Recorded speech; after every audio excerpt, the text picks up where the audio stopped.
ధనలక్ష్మి మనకు కొత్త నోట్లు వచ్చి ఒక 5-6 సంవత్సరాలు అయిందా? దాదాపు. రైట్, మళ్ళీ మనం కొత్త నోట్లు చూడబోతాము. దానికి సంబంధించిన అప్డేట్ చూస్తా ఉన్నాము.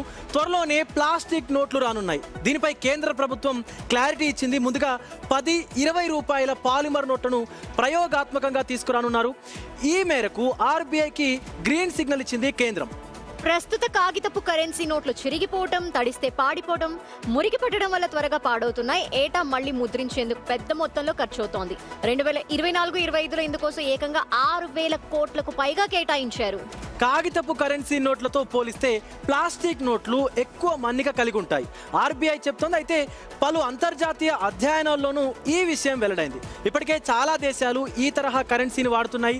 కాగితపు నోట్లను నిలిపివేస్తారంటూ జరుగుతున్నటువంటి ప్రచారాన్ని కేంద్రం తోసిపుచ్చింది. ప్రస్తుతానికి అలాంటి ప్రతిపాదన ఏదీ లేదని ఆర్థిక శాఖ సహాయ మంత్రి స్పష్టం చేశారు.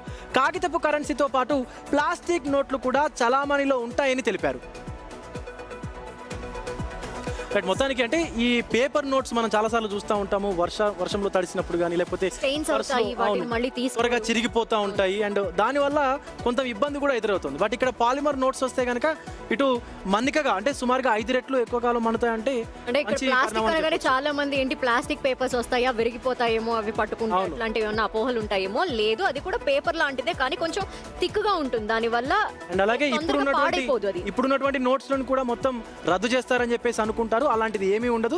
దీనికి సంబంధించి కేంద్ర సహాయ మంత్రి కూడా క్లారిటీ ఇచ్చారు. 2 నోట్లు కూడా కలిపి వాడుకోవచ్చు. Next update